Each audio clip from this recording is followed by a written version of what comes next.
আসসালামু আলাইকুম প্রিয় দর্শক, জানিয়ে দিব এখনকার আলোচিত সকল দেশীয় খবর। শুরুতেই জানিয়ে দেব সংবাদ শিরোনামগুলো। প্রথম আলো ও ডেইলি স্টারে হামলার নির্বাচন বানচালের অপচেষ্টা কিনা খতিয়ে দেখার আহ্বান সালাউদ্দিন আহমেদের। বিএনপি নেতার বসতঘরে দুর্বৃত্তদের আগুন, এক শিশুর মর্মান্তিক মৃত্যু।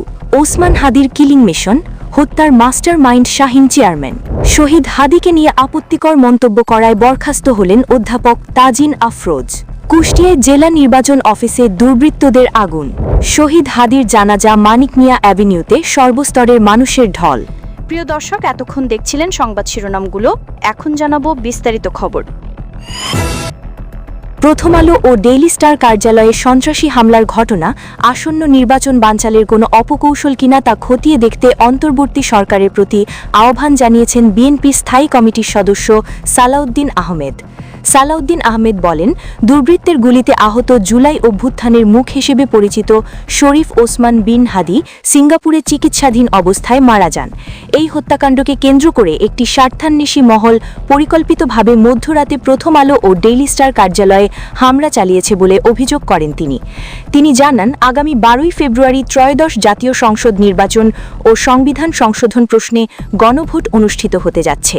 নিহত ওসমান হাদি ইনকিলাব মঞ্চের আহ্বায়ক ছিলেন এবং ঢাকা ৮ আসনের স্বতন্ত্র প্রার্থী হিসেবে নির্বাচনী প্রচারণা চালাচ্ছিলেন।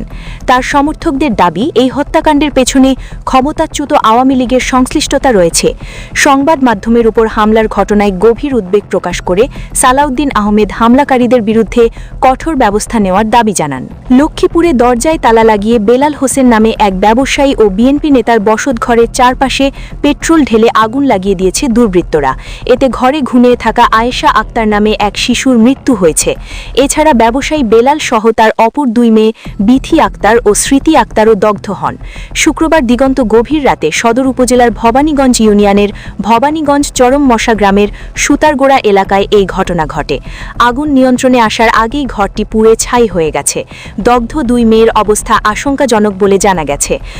ভুক্তভোগী বেলাল ভবানীগঞ্জ বিএনপির সহ সাংগঠনিক সম্পাদক। পরিবার ও স্থানীয়রা জানায়, রাতে বেলাল তার স্ত্রী সন্তান নিয়ে ঘুমিয়েছিলেন। এই সময় বাইরে থেকে ঘরের দরজায় তালা লাগিয়ে পেট্রোল ঢেলে আগুন লাগিয়ে দেয় দুর্বৃত্তরা। মুহূর্তে আগুন চারদিকে ছড়িয়ে পড়ে।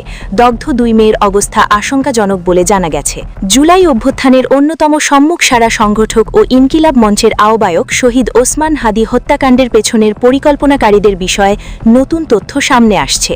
তদন্তে উঠে এসেছে, এই হত্যাকাণ্ডের মূল পরিকল্পনা ও বাস্তবায়নের সঙ্গে জড়িত হিসেবে ঢাকার দক্ষিণ কেরানীগঞ্জের সাবেক উপজেলা চেয়ারম্যান শাহীন আহমেদ ওরফে শাহীন চেয়ারম্যানের নাম। গোয়েন্দা সংস্থার ভাষ্য অনুযায়ী অর্থ ও অস্ত্র দুটোর ব্যবস্থাপনাতেই তার সরাসরি ভূমিকা ছিল। তদন্ত সংশ্লিষ্ট সূত্র জানায়, শাহীন আহমেদের সঙ্গে নিষিদ্ধ ঘোষিত ছাত্রলীগের সাবেক কয়েকজন নেতার সম্পৃক্ততার প্রাথমিক তথ্য মিলেছে। হাদির উপর হামলার পর হামলাকারীদের ঢাকা থেকে সীমান্তের দিকে পালিয়ে যেতে সহায়তা করেন গোপালগঞ্জ জেলা ছাত্রলীগের সাবেক প্রধান আব্দুল হামিদ।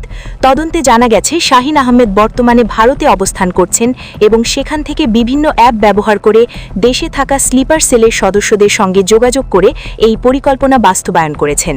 ইনকিলাব মঞ্চের মুখপাত্র শহীদ শরীফ ওসমান হাদিকে দিয়ে আপত্তিকর মন্তব্য করায় সাময়িক বরখাস্ত হয়েছেন এনাম মেডিকেল কলেজ ও হাসপাতালের অধ্যাপক ডক্টর তাজিন আফরোজ। এনাম মেডিকেল কলেজের অধ্যক্ষ স্বাক্ষরিত একটি চিঠিতে জানানো হয়, সম্প্রতি শহীদ হাদিকে নিয়ে ফেসবুকে কুরুচিকর মন্তব্য করায় তাকে মেডিসিন বিভাগ থেকে সাময়িকভাবে অব্যাহতি দেওয়া হয়েছে। কেন তাকে স্থায়ীভাবে বরখাস্ত করা হবে না তা আগামী 7 কর্মদিবসের মধ্যে কারণ দর্শানোর নির্দেশ দেওয়া হয়েছে। এর আগে ফেসবুকে এক কমেন্টে ডক্টর তাজিন আফরোজ শাহ ওসমান হাদিকে চেঁচা টোকাই ও সন্ত্রাসী বলে উল্লেখ করেন এবং তার মৃত্যুতে কোনো সহানুভূতি নেই বলে জানান। এই মন্তব্য ছড়িয়ে পড়লে সামাজিক যোগাযোগ মাধ্যমে ব্যাপক সমালোচনার সৃষ্টি হয়। কুষ্টিয়ায় জেলা নির্বাচন অফিসে অগ্নিসংযোগ করেছে দুর্বৃত্তরা। শনিবার সকাল 7:30টার দিকে অফিস ভবনের পেছনের জানালার কাঁচ ভেঙে ভেতরে এই অগ্নিসংযোগ হয়। খবর পেয়ে জেলা প্রশাসক ইকবাল হোসেন ঘটনাস্থল পরিদর্শন করেন। অফিসের নিরাপত্তা রক্ষী জানান, সিনি দোতলায় থাকা অবস্থায় ধোঁয়ার গন্ধ পেয়ে নিচে নেমে আগুন দেখতে পান এবং তাৎক্ষণিকভাবে পানি দিয়ে আগুন নিভিয়ে ফেলেন। জেলা নির্বাচন অফিসের হিসাব রক্ষক জানান, যেই কক্ষে আগুন দেওয়া হয়েছে সেটি স্টোর রুম ছিল, যেখানে ভোটারদের তথ্য জমা রাখা হয়। পুলিশ সুপার জানান, কিভাবে আগুন লেগেছে এবং কারা এর সাথে জড়িত তা খতিয়ে দেখা হচ্ছে। শহীদ হাদিকে দেশে পৌঁছানোর পর সেখানে শহীদ শরীফ ওসমান হাদির জানাজা রাজধানীর মানিক মিয়া অ্যাভিনিউতে অনুষ্ঠিত হয়।